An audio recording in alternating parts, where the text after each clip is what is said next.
Hej holka, s tebou jsem nemusel překonávat hory. Bylo to krásný, takový love story. Bylo to několik měsíců a pak polisory. Vážil jsem si tvé lásky, miloval jsem tvoje oči, tvoje vlásky. Pamatuju, jak jsme spolu uzavírali sázky. Krásný bylo usmíření, tebe jsem fakt miloval. Ruku by za tebe do ohně dál. Nikdy jsem ti nelhal, k životu jsem tě potřeboval. Za to, co jsem zažil, za to děkuju. S tebou se směju, nechala si mi na kolenou. Ze dne na den láska byla pryč. Nedáš mi k tvýmu srdci klíč. Noci plný samoty, ty tvoje rty, něžný líbaní, o tobě rým skladaný. Tulíme se v posteli, popijeme kolu, protože jsme sakra spolu. Na klíně si mi seděla, do očí leděla.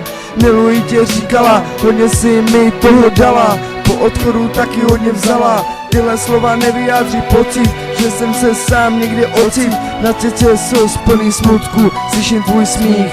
Představuji, že jsme vedle sebe, nemohl jsem být bez tebe. Ale každý svou cestou jdeme, tuhle kapitolu uzavřem, srdci pevně sevřem. Dveře za ní zavřem, říkám poslední, miluju tě a s Bohem. Nenávist k sobě, lásku zaklínám, lásku k jiné zas odmítám. Vzpomínám na ty dny, na tvoje krásné rty. Dojmy na chvíle, co jsme spolu zažili, jak jsme se bavili, když jsme v baru seděli, mojito popíjeli s mýma felas, dobrou náladu dávali, občas se pohádali, ale kvůli tomu jsem nemusel zůstat sám. Nejsem král ani hovníval, jsem sám sebe pán. Na tvý rady dávám poklonu dámám, už další ráno vstávám, vzpomínám myšlenky v mým deníčku, pro tebe skládám tuhle písničku, navždy zůstaneš mým srdíčku. Po našem rozhodnutí asi jiná možnost není, už jenom snění smutku dění, asi jsme se k sobě nehodili, občas špatnou lášku prohodili, nikdy to tak nemysleli, měl jsem tě rád a ty to víš.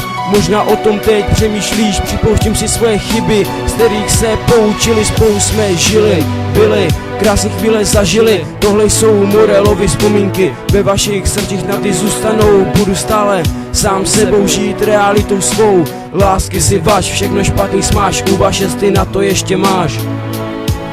Před nějakou dobou se mnou chodila super mařená, její ústa chutnaly jak lesní malina, tycu pronitá nejnižší spodina, na mapě absolutně zapadlá dětina. Nehorázně jsem jí totiž ranil, zlomil srdce, dodnes toho hafolituju převelice. Ona mě považuje za ubojího lháře, přiznávám, posral jsem to na plný čáře. Náš skvělý vztah trval